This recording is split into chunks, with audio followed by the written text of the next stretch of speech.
madalas sila pa yung may comment talaga. At karaniwang nag-a-approve kasi dyan. Siyempre, unang-una, family. Family, Parents, mga kapatid. parents, kapatid, mga tsahin, mga tsuhin, lahat yan, Ate Ses. Yung iba kasi may say, no? Kahit hindi kailangan. Hindi talaga importante yan. Pangalawa, mga dabber cats. Welcome back mga kaaldab.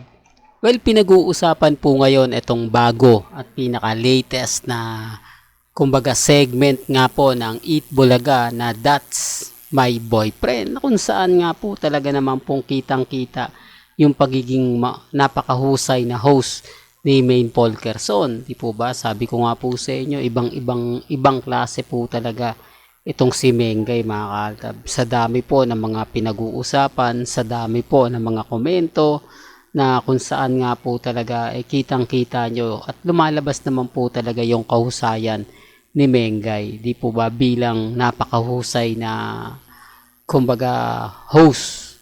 Hindi naman po natin may kakaila. Hindi naman na pwedeng sabihin na si Mengay hindi ganito, si Mengay hindi ganon. Sabi ko nga po sa inyo, pag nandito po kayo sa channel ni Mr. Destiny, ano man po yung mapanood ninyo, mapakinggan po ninyo, mabasa, relax lang po kayo, maging matatag, maging kampante.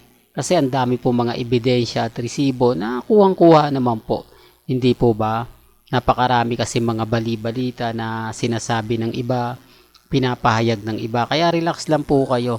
Napakahusay naman po talaga ni Mengay na maging host, lalong-lalo na nga po dito nga po sa That's My Boyfriend. Na unang labas pa lang po, kinagiliwan na nga po ng mga netizen.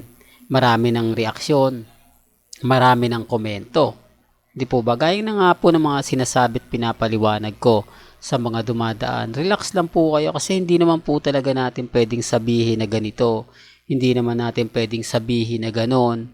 Di po ba? Alam nyo naman po na kapag ang binabalita about kay Mengay, syempre marami ng issue na ganyan, marami ng issue ng ganito. Ganun lang naman po sila ni Richard Polkerson.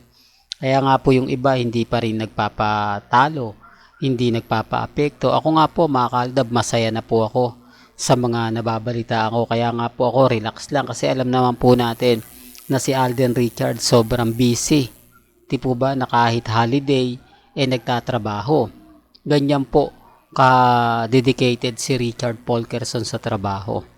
Pero bago nga po pala natin ituloy itong magandang update natin, kung bago ka lang sa channel na to at isa kang true-blooded Aldab Nation na nagmamahal kina Mengay at Isoy, tama po ang channel na pinuntahan mo, kaya consider na po kitang bagong subscriber. At huwag mong kalimutang i-share ang mga video po natin sa mga mommies, sa mga titas, at sa mga senyor.